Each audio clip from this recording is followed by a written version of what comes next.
Sampai hari ini masih teman baik. Dan dia tidak tersinggung karena dia tahu keyakinan saya. Itulah makna persahabatan. Persahabatan itu seperti kepompong. Berawal dari ulat menjadi kupu-kupu. Persahabatan itu kan saling memahami, saling mengerti. Bukan kita mengorbankan akidah kita. Bukan berarti dia ucapkan Idul Fitri 1 Syawal, mohon maaf zahir dan batin, lalu kita balas dengan ucapan yang sama. Tapi di hari baik, di hari yang lain, saya tetap datang bersilaturahim. Saya tetap datang berkunjung ke rumahnya. Dia beri saya minuman kaleng. Dia tahu dalam akidah saya makan bekas makanan yang tidak halal tidak boleh. Dia kasih saya kue kotak, dia kasih saya minuman kaleng. Kami saling menjaga sampai hari ini. Bukan berarti saya tidak punya kawan beda agama. Semoga Ustadz selalu sehat, amin. Diberkahi, amin. Dirahmati, amin. Mohon motivasi, insya Allah. Pemuda yang berhijrah terkadang merasa putus asa karena selalu teringat dosa di masa lalu. Kalau kau masih ingat dosa, alhamdulillah. Yang khawatir justru kau nggak ingat dosa. Setelah hijrah kau merasa sudah menjadi penghuni surga, yang lain masuk neraka. Setelah hijrah, bapaknya masuk neraka, emaknya masuk neraka. Yang masuk surga cuma dia, istrinya sama gurunya. Di kaplingnya surga itu. Memang dia panitia akhirat. Orang yang diterima taubatnya ketika dia mengenang dosa-dosanya di masa lalu, maka hatinya hancur lebur, air mata tak tertahan menetes. Itu orang yang taubat nasuha. Ini sekarang punya banyak juga yang hijrah ini. Ustadz, saya ini dulu nakal. Kartu kuning sudah datang. Banyak juga saya ketemu orang yang sudah hijrah taubat. Apa kata dia? Ustadz, saya ini semua minuman sudah saya minum. Semua perempuan sudah saya rasa. Dari Afrika sampai Eropa. Ente taubat apa bangga? Dosa kok bangga?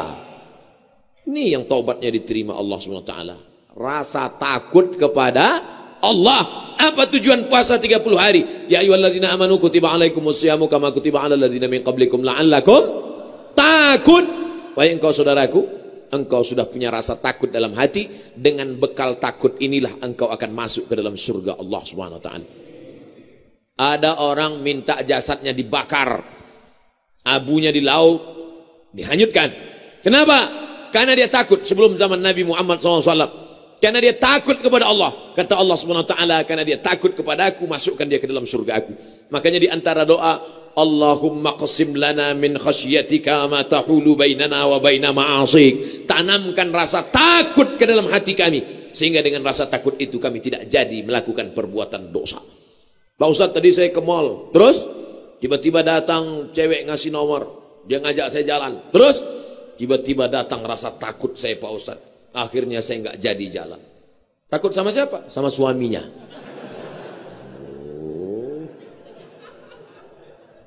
Untuk masyarakat Indonesia yang beragam, bagaimana model bertetangga yang diajarkan Islam dalam menghadapi perbedaan keyakinan dan latar belakang etnis?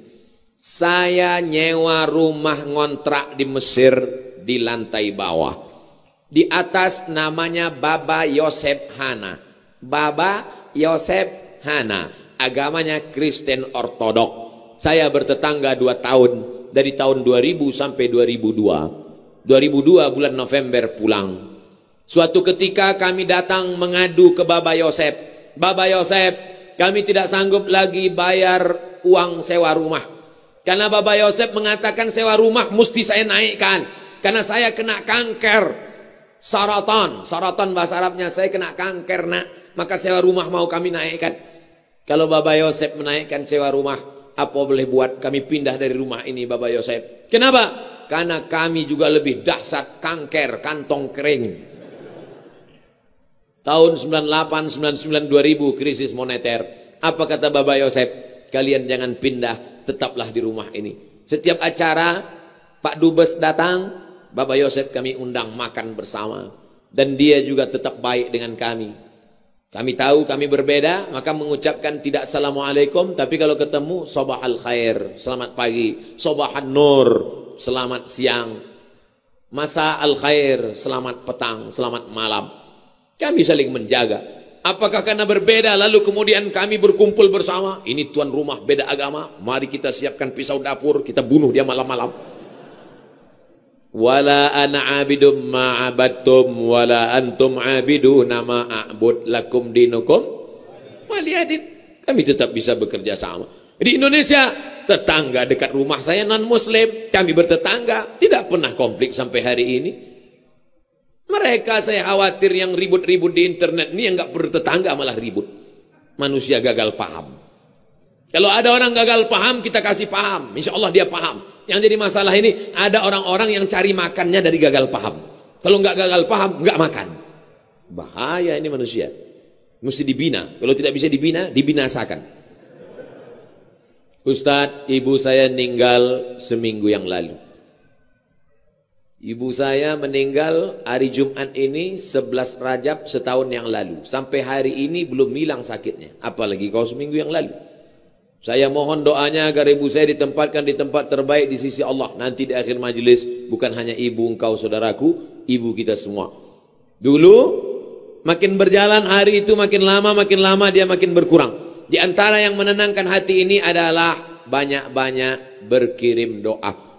Habis setiap solat, Allahumma firlaha warhamha wa'afiha wa'afu anha. Kalau kau sanggup baca sekhatam Quran, bacakan sekhatam. Tak sanggup sekhatam, baca Yasin. Tak sanggup Yasin, baca Fatihah. Fatihah tak juga sanggup, parah kali. Habis itu pula kalau kau ada duit gaji sedekah, belikan beras 10 kilo, sarden, ikan, kumpul, masukkan ke kresek, serahkan ke anak yatim.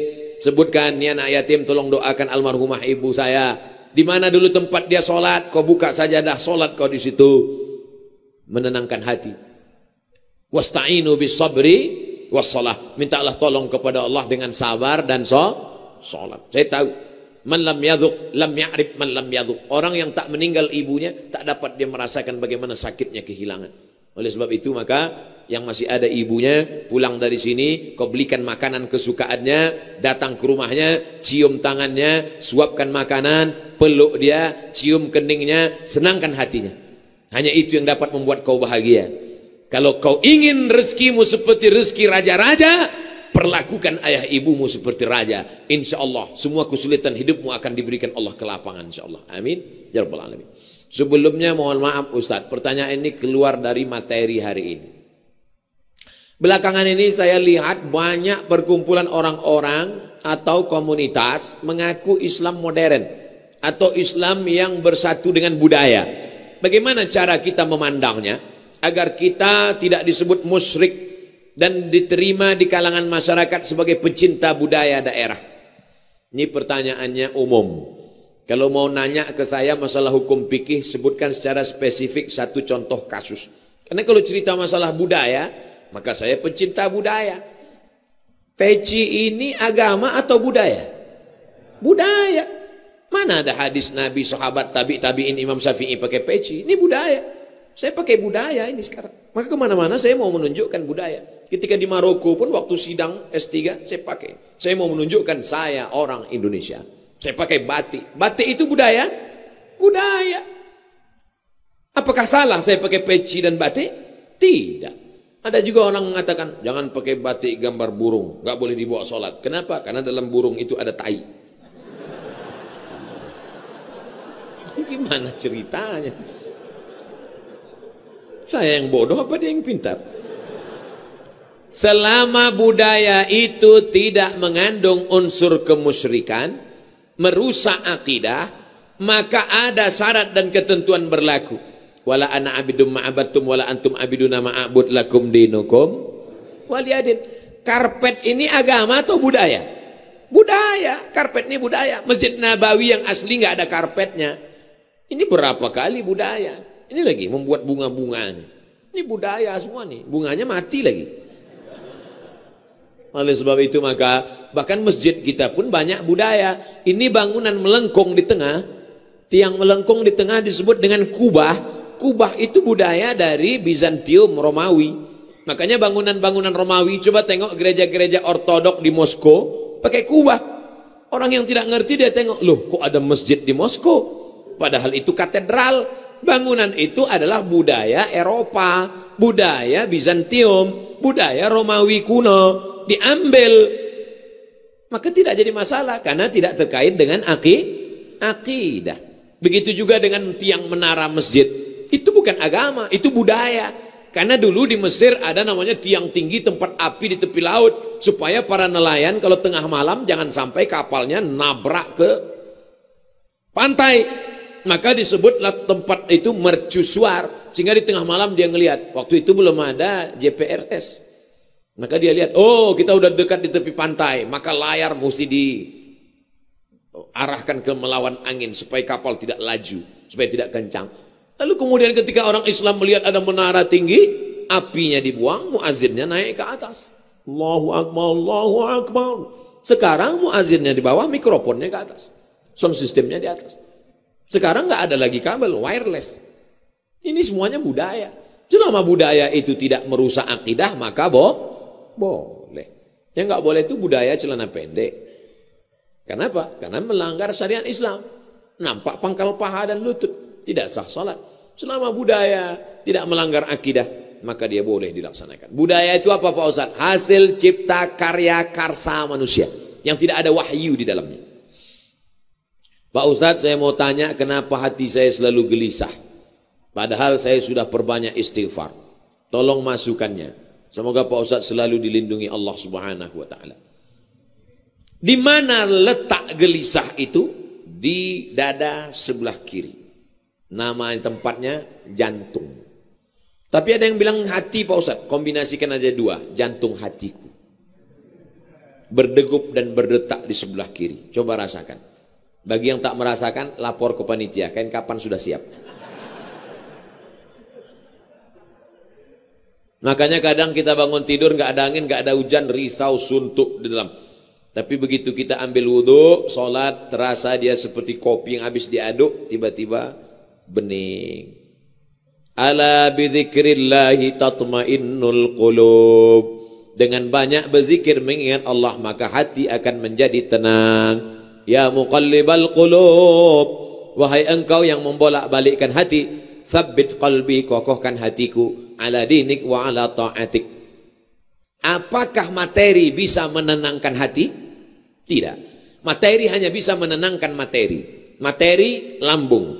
Lambung hanya bisa ditenangkan dengan materi. Apa dia? Nasi uduk, ayam penyet, ayam pop, ayam mati. Tapi non materi hanya bisa ditenangkan dengan agama. Makanya orang-orang ateis yang tidak beragama, hidupnya sempit. Kata Allah, ka'annama yas'adu fis sama, seperti terbang. Kita kalau naik pesawat, terbang, take off, itu dada terasa sempit. Begitulah orang yang tidak berserah diri kepada Allah, sempit. Akhirnya mereka mencari ketenangan kemana? Sabu-sabu, pil anjing gila, sakau, penjara, kalau ketangkap BNN, mati. Angka bunuh diri terbesar di dunia, bukan di Republik Indonesia, bukan di Asia, tapi justru di Eropa dan Amerika. Karena mereka meninggalkan agama. Stres, depresi, mobil mewah, tapi nggak bisa tidur malam. Jam 2 malam, stres, depresi. Makan obat tidur, tidur, bangun tidur, stres lagi. Bangun tidur, tidur, mati.